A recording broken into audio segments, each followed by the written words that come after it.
Hey guys, welcome back to Tennessee Urban Garden. I'm Kelly. Today we're going to talk about tomatoes. We are going to talk about the different types of tomatoes, like determinate and indeterminate, what that means, and also I'm going to show you how I trim up my tomato plants and what has worked for me since we live in a very humid, muggy climate. I trim them up a certain way to keep the leaves down because of blight. Blight is very easy to get here. I'm also going to be feeding my tomatoes soon because they are starting to set fruit, and I always feed my tomatoes right after they start setting their first set of fruit, which they are right now. But I'm going to be showing you here in a second how I do that. But let's talk about determinate and indeterminate tomatoes. Now, determinate tomatoes are tomatoes that you don't have to sucker because they have a set height that they're going to get. They are going to set all of their fruit at one time. And determinate tomatoes are good for people who live in the north part of the United States or northern part, anywhere that you live. It's easier when you have all your fruit set at once, and it's good for canning. Now there's indeterminate. Indeterminate is when they don't set all their fruit at once and they keep growing all summer, and you have to sucker them. Now determinate tomatoes you don't have to sucker, but indeterminate you do. So I'm going to show you how I trim up my plants, the difference between your plant and a sucker, how to pull them off the correct way, because there are wrong ways to pull them off that could damage your plant. And then, like I just told you, I will feed my plants. I'm not yet because they're just setting their fruit, and I will feed my plants after that, and I'll probably do a separate video on that. But let's go down there and I'll show you. Alright, I'm going to show you how I trim up my tomatoes, because I want to grow tomatoes, not leaves. So you need some leaves for the tomato plant to be able to grow, obviously. But I don't like leaving a ton of leaves on here, especially when it's growing at a rapid pace, because it just sucks nutrients when it could be producing fruit. Like this one right here is getting ready to set fruit. So here's an example. I can't remember which tomatoes these are. I think this one's mixed. But this bottom one right here, I'm gonna cut off, and I'm probably gonna cut this one off too because it has a sucker in the middle. So there's a difference between determinate tomatoes and indeterminate, whether you pull the suckers off or not. Mine are indeterminate, so I do pull the suckers off of mine. I usually you can pop them off with your fingers like that, and make sure you pinch it all the way down, because you don't want to pinch it and then rip the skin down your stalk of your plant, because it will open it up to diseases and stuff. So you have to make sure you pinch it really hard, or use some cutters. I bought these cutters at Walmart. They were pretty cheap. But I'm going to cut off this one and this one. And also a disclaimer, I'm not doing this when it's very hot outside. It's a cooler day. We're supposed to get some rain tomorrow, but I'm going to trim them up today. Don't do it when it's really hot, or else your plants will wilt, and some can even possibly die. Now, like this one right here. See this one? I'm not gonna cut off the one that has getting ready to set fruit, but I will cut off all these other ones around it, and probably this one too. And I mean, this one's a sucker, so I'm gonna pinch it off. Make sure you pinch it off good so you don't rip your stem. But I'm gonna do all these. I mean, they look at that. That's a sucker. It's huge, coming out the middle, and that's how you can tell if it's a sucker. Wherever your plant branches off, if it's coming straight out of the middle, that's a sucker. You want to pinch that sucker off. Alright, so right here, I'm going to take off. You can see that one, and that one. See how it lighten up the plant. It still has a lot of leaves to be able to grow now. There's a sucker right here. I don't know if you can see it. That one's coming off. This one too. Make sure when you're doing this that you're not pulling off. See, this is one that's going to do fruit. Don't pull off the ones that are going to give you your fruit. Just like this one. Cut it off. Lighten the load of the plant. Let's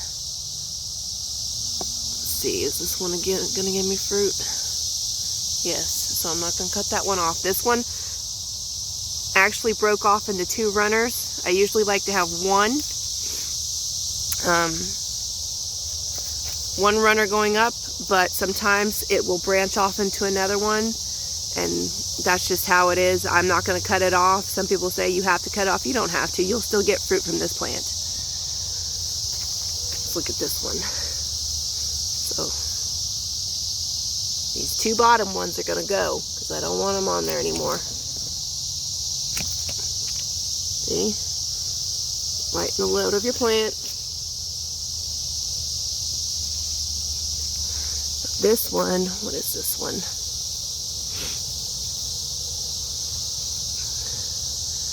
Yeah, let's see.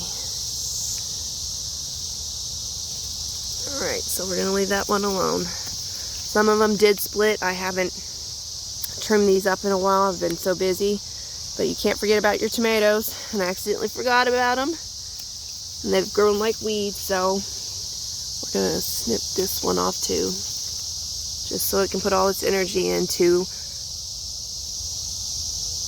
setting the fruit. Now, oh look, here, I'll show you this, see? Sometimes, remember I told you that the little hairs right here will grow roots? Sometimes, I don't know if you can see it, they're little fuzzy hairs. Sometimes it will grow little shoots and suckers off to the side at the bottom. You need to snip those off. They need to come off. That's a weed. I hate these runners. They're the worst. There we go.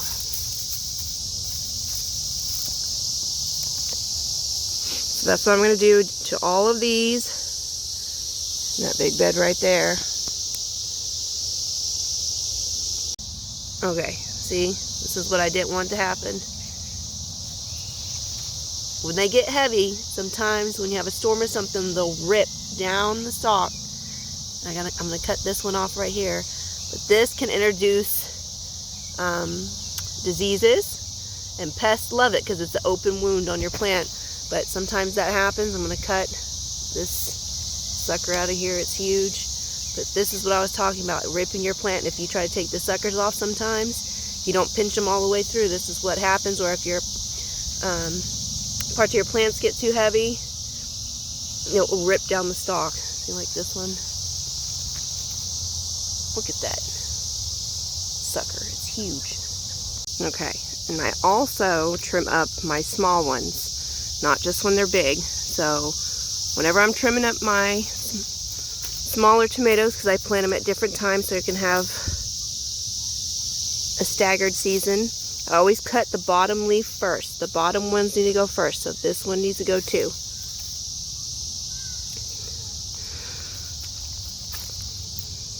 Right here. See this? I already cut once. You can see the little nub. Sorry, right there. And I cut it once, and it's just trying to grow another one. And then I sucker any ones off. Just want to cut a couple of them off at a time. Not a ton for the little ones because we'll send them into shock. Looks like a tomato massacre happened in this garden. And this are all my cuttings. And right there. And then I have some right there and over there. You don't want to leave these in your garden. Pick them up and take them somewhere else to a burn pile or put them in the trash, because especially, see, look at this. See the aphids? You don't want to leave them anywhere near your tomato plants. take them away, burn them, get them out of your garden. You don't keep them anywhere near them, so I'm going to pick them all up and take them away. Alright guys, so that's the end of the tomatoes today. Remember to trim up your tomato plants to take the weight off of them, and also to help keep the blight off your plants, especially trimming them up so the leaves, anything that splashes onto your leaves at the bottom, you don't have any leaves on the bottom, so you're trimming it up.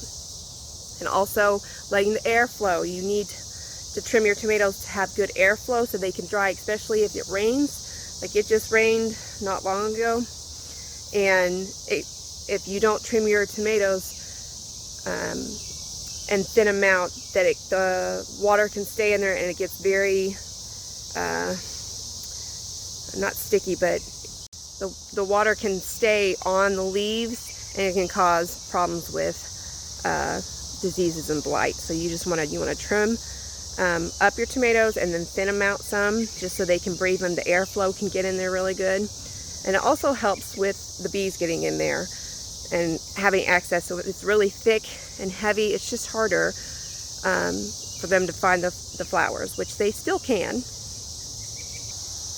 But remember to pull the suckers off. You want those suckers off. You don't want them to stay on to take nutrients from your plant. When you want to grow tomatoes, not suckers and not leaves. You want as much energy as you can to go into the fruit, because a tomato plant is technically a fruit.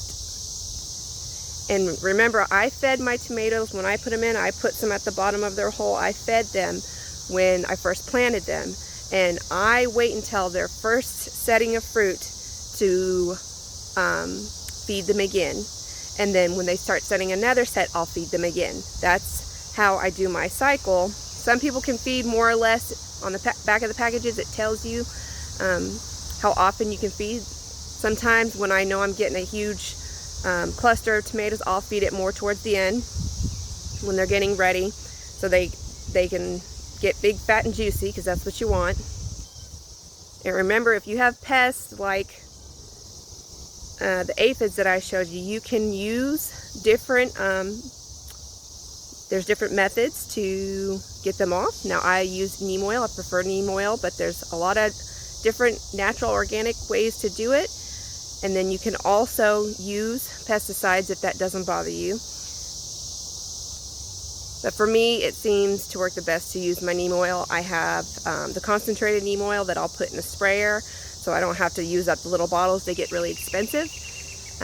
It's best to use the concentrate. Now I got my neem oil concentrate from Home Depot.